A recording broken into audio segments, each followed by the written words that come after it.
Okay, so let us solve the velocities of B, A, ano pa ba? D, E, angular velocity ng 3, 4, and 5 gamit ang resolution and composition combined with relative velocity. Okay? So, given yung velocity ng A, ayan, pwede nating makuha yung velocity ng B, C, and so on. Okay? Ganito yan. Kapag resolution and composition and relative velocity, step by step. Hindi kagaya ng sentro na pwede mong kunin yung velocity ng 6, for example, gamit ang velocity ng, kumbaga hindi siya, parang, ang tawag doon, may binaktawan siya, parang ganon. Pero dito hindi pwede. So, dapat kunin mo yung velocity ni B muna bago mo makuha yung velocity ni C. Okay, pag nakuha mo yung velocity ni D, pwede mo nang makuha yung velocity ni D, ganon. So, sunod-sunod yan. Okay? Now, ganito yan. Kapag resolution and composition, ang sabi ko kanina, kukunin natin yung along and perpendicular. Since si A at si B natin ay nasa isang link, anong link yon? A at si B, nasa link 3. Ang gagamitin natin na line ay yung line AB. Okay? So, since itong velocity natin ay, andyan siya, pag ganyan, dapat mag-extend tayo dito. Extend natin to. So, let us draw the line. Extend natin yung line AB. Siguro 5. Yan. Sige, yan. Sige, extend nyo muna. So, sa line na ito, ayan, dito natin kukunin yung along and perpendicular component ng A. So, paano ulit yon? Sabi ko kanina, from end point or from head, magdodrawing tayo ng line perpendicular to this line. Asan ba yung perpendicular niyan? Doon ang kanyang perpendicular line. Then, maglalagay ako ng letters.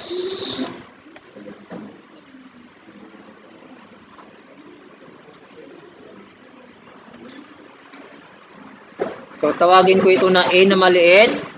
Pwede nito naman ay A prime. Mamaya gamit yan mamaya kung bakit A tsaka A prime. Kaso malabo, no? Ang sabi natin na ang velocity ng isang point sa isang crank ay always perpendicular. Okay? Sa line na nagdudugtong sa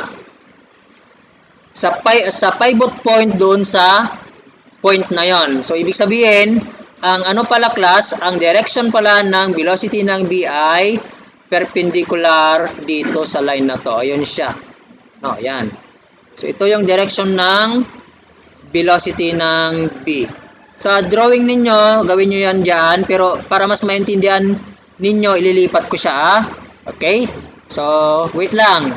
Lilipat ko na to doon sa kanina. I-copy ko na lang pala. I-copy ko. Lilipat ko to. I-copy pala. Nagkulit ka. Copy. Okay, ika-copy natin dito. Yan, nilipat ko na ito si A natin. Ito si A, andito yung velocity ng tsaka yung along and perpendicular component. Along and perpendicular component ni A. Andito naman si C. Ngayon, ilalagay ko na dito. Yan. Okay? Now, ganito class. Lahat ng point na andyan sa may ABC na yan, yung line ABC or yung link 3, lahat ng point na andyan sa link 3, pare-parehas yan ng along component.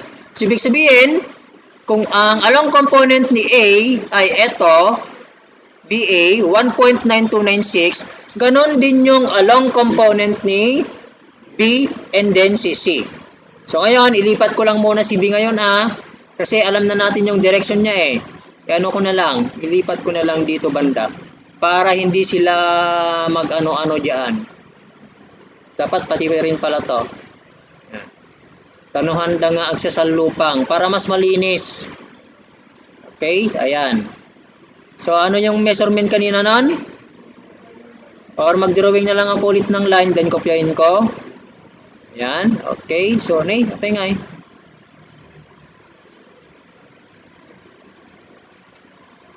Okay, so kopyahin ko to doon. Oops. Doon. O kulang to. Kasi magdodrawing tayo ng line na perpendicular dyan. Okay? So magdodrawing ako ng line na perpendicular dito. Saan ba yon? And then, i-connect ko siya doon sa end ng eto. Oops. Dyan. Okay? Then ito, dapat mag-intersect doon. Ibig sabihin, kulang to, no? Bitin. Dapat ito, tsaka yan ay mag-intersect. Kaya bitin yan. Scale ko na lang 1.5 or baka 1.8. Ayun. Okay? So, ito na mismo yung velocity ni B. Ito na yon. Gets nyo? Yes na lang, sir. And then, lagyan natin ng letter, no?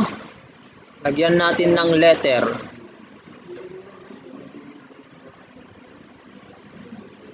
Ito ay B na maliit, and then sa part na ito ay B prime. Okay, take note class na ang A prime ay equal sa B prime. Ayan, parehas yan. So, sa drawing, ano nyo na lang doon, no? Inihiwalay ko lang para mas maintindihan ninyo. Mali. This should be A na malaki, no? Kasi yung along A prime, tapos B prime. Ganyan dapat. Okay, sige. So, since nakuha na natin si B, ganun na, hindi natin agad-agad kasi makukuha si C. Okay, kailangan munang kunin si B. Bakit? Kasi ang direction ni B, ang velocity ni B, alam na natin yung direction ni velocity ng B eh. That is perpendicular doon sa crank. Wherein si C, hindi natin alam. Kasi wala naman sa crank si C. So, para makuha si C, kailangan natin ng combination. Ano ang combination na sinasabi mo, sir? Sige. Take note ng sabi natin kanina, A prime equals B prime.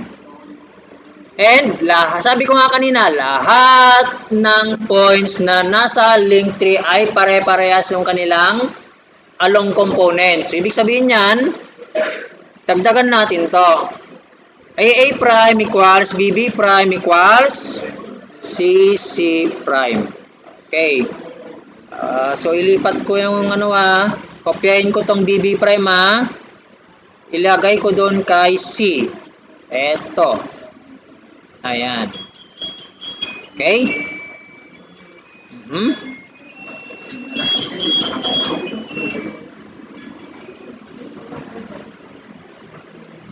So, ayan yung along component ng C prime. Lagyan natin ng prime pala to. Dito banda. Di ba ang gagawin natin dyan ay magdodrawing tayo ng,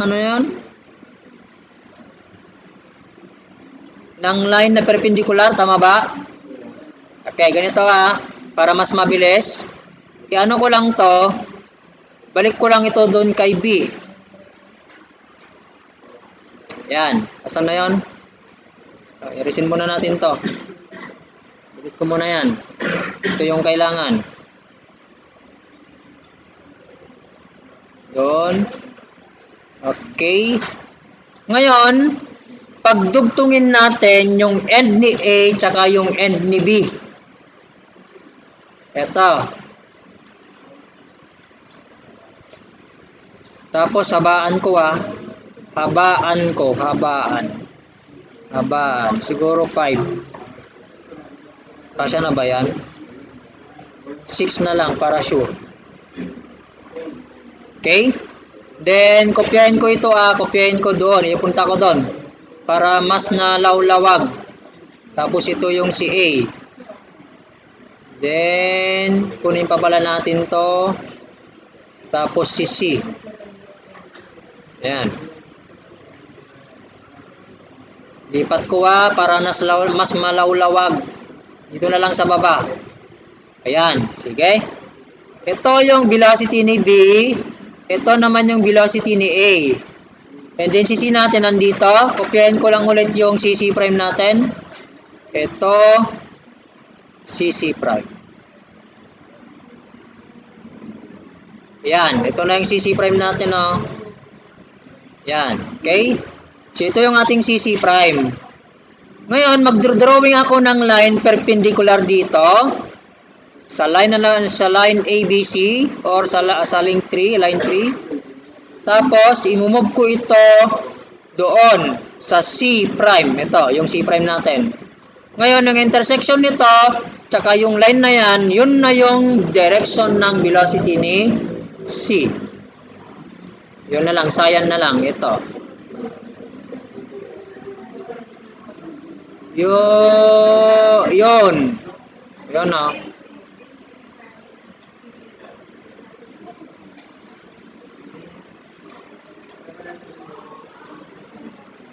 Oh, yan na yung velocity ni C. Nagets nyo? Ha? Sukat yung ano? Yung CC prime, ito yung CC prime natin, no? Parehas kay AA prime tsaka kay BB prime. Oh, kahit hindi ko makita. Sige. Since nakuha na natin si B, makukuha na rin natin si D. Bakit, sir? Basta ang tandaan ninyo, ganito. Kapag yung dalawang points ay nasa isang link, pwede mong makuha yung velocity ng another link basta meron ng velocity yung isa. So, ibig sabihin, sabi ko nga kanina, yung B tsaka si D natin nasa isang link. So, meron naman ng velocity si B, makukuha na natin yung velocity ni D. Okay, para makuha yung velocity ni D, parang ganun na rin yung pagkuha ng sentro. Okay? Ang ginagawa natin ay yung pivot point papunta doon sa end ng velocity ng B. Then, draw a line perpendicular. Diba?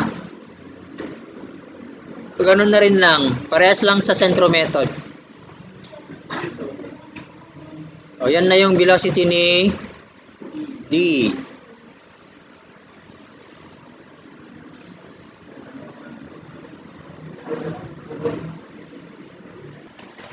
Sige. Purayan tayo ni Jimenez. Sabi ko nga kanina, kapag ang dalawang point ay nasa iisang link, okay, pwede nating makuha yung velocity ng another as long as meron ng velocity yung isa. Okay? And of course, dapat alam mo na yung direction ng velocity ng isa. Okay? Di kagaya kanina dito sa ABC natin. Hindi natin agad nakuha yung velocity ni C. Kasi hindi natin alam kung ano yung direction ni C eh. Pero alam natin yung direction ni B. Kaya from A, velocity ni A, kinuha natin agad yung velocity ni B kasi nga alam natin yung direction ng velocity ni B. Okay? So lipat natin yung link na 5. Nandito sa baba. Ito yon. Okay. Tanong, makukuha na ba natin agad yung velocity ni A gamit ang velocity ni D? O, dalawang condition yan. Dapat yung dalawa ay nasa isang link. Okay? Nasa isang link ba sila? Yes. Another is, alam mo ba kung ano ang direction ng velocity ni D?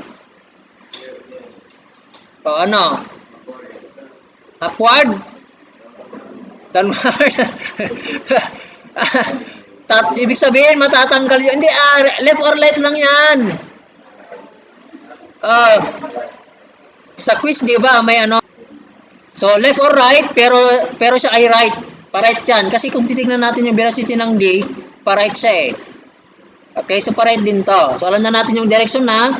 Yun yung dalawang condition. Dapat magkasama sa isang link. At the same time, alam yung direction. O, yan. Okay? So, ito yung direction ng velocity ng E. Kaya lang, ang problema natin, hindi natin alam kung gaano kahaba ang velocity ni D. Yun ang gagawin natin. So, ngayon, parang yung ginawa natin kay ABC, kunin natin yung along and perpendicular component ng velocity ng D with respect to line na nagdudugtong sa dalawang link. Ano ba yung line na nagdudugtong sa dalawang link? Ito, di ba? So, extend natin to. Kailangan extend kasi para itong ano natin eh. Kung halimbawa sana ito ay pabaliktad yung ano niya, halimbawa lang ito, halimbawa ito ay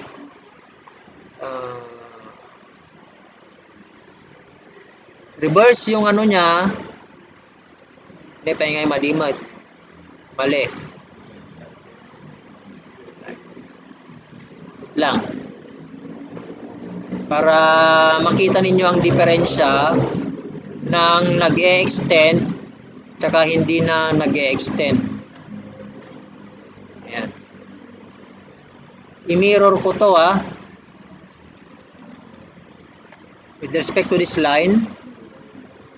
Ayan. Okay, kung halimbawa ang velocity natin ay paganyan ng direksyon, hindi mo na kailangan i-extend ito.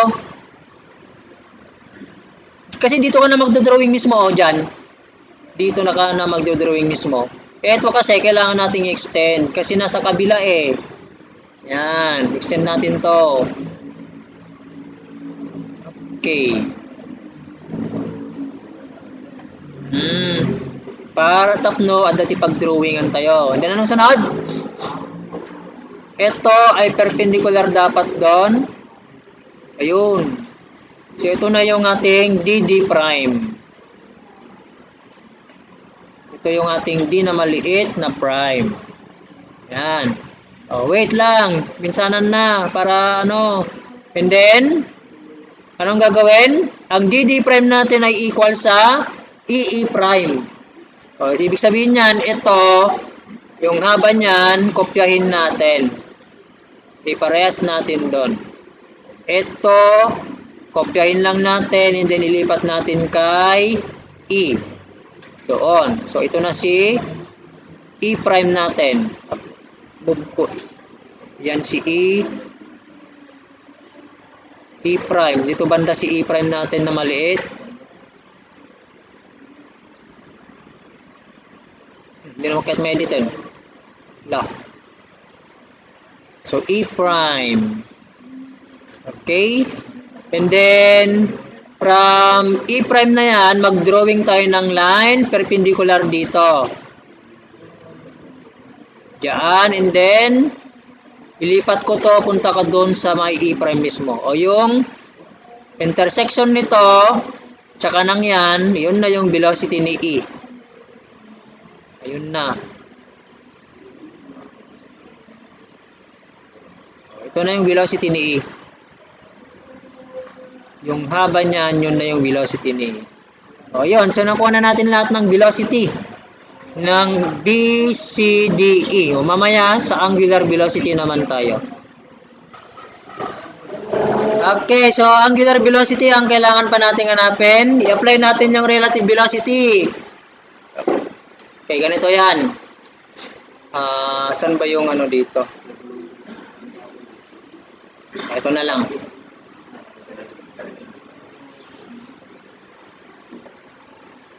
Mag-drawing ako dito. Ito yung A. Ito yung B for example. And then, halimbawa ito yung velocity ng B. Ang velocity ng A ay ito naman. Kunin natin yung ano, yung B ito ay A. Ito yung B. Then, ito yung ating A prime. Then, ito naman yung ating B prime. Kunin natin yung ano nila, yung perpendicular component. Ito. Ayan. Tsaka yan. Pag minusin natin, i-measure natin yung i-measure natin yung AA prime. I-minus natin dun sa BB prime. Bakit minus, sir? Depende. Actually, plus minus sana to eh. Kung parehas sila na nasa taas, minus.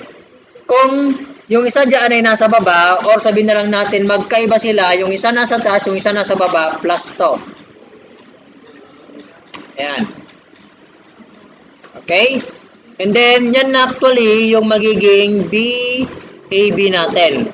Or, kung babalik ta rin natin, tama ba? BAB ba to? BAB. Tama, BAB. Ang BAB natin, ang direction niya pa ganyan, ang BAB. BAB. Kapag BBA, pababa. Anyway, yung ano naman nila, yung value ay parehas naman, no? Parehas naman yung value nila. So, yan yung gagamitin natin sa pagkuha ng angular velocity ng 3. Kasi 3 to na. So, from, anong sabi ng relative velocity nun? Na ang relative velocity ng dalawang point ay equal doon sa product ng line na nagdudugtong sa kadiliwa or yung distance ng A to B multiplied by angular velocity ng 3. Ganyan yon. Okay? So, measure natin.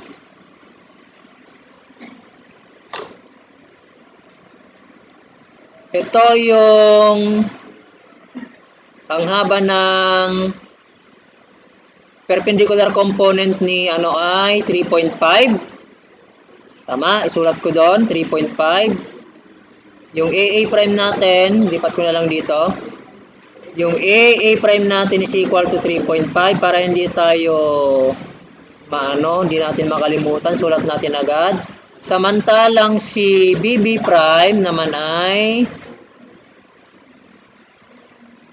0.52. Ayan. So, yung BB prime natin is equal to 0.52 inch. So, kung kukunin natin yung BAB, that is equal to 3.5 less 0.52.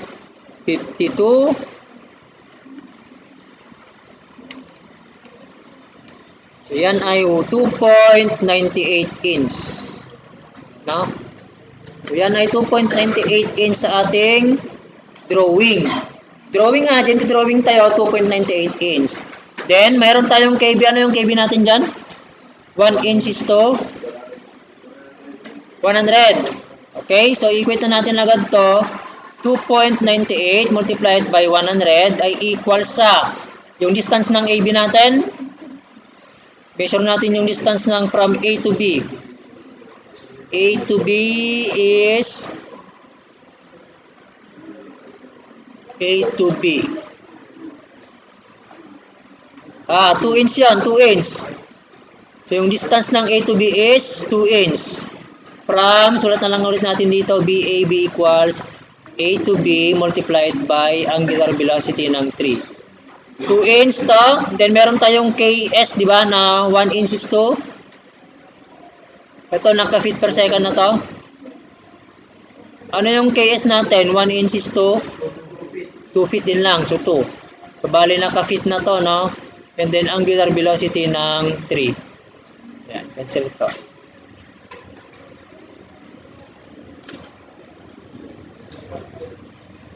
2.98 times 100 divided by 4. So, yan ay 74.5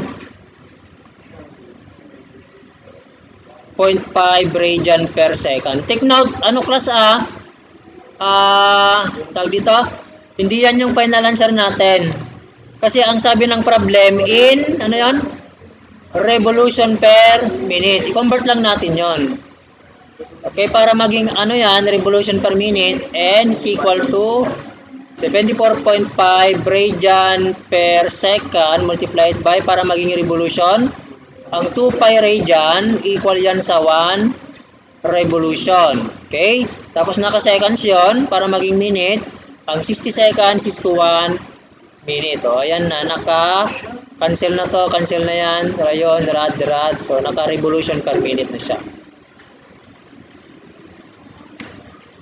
Times 60 divided by 2 shift 5. So, 711, no?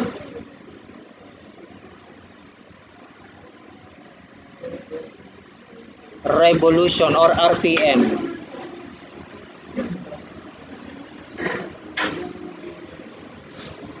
Ayan.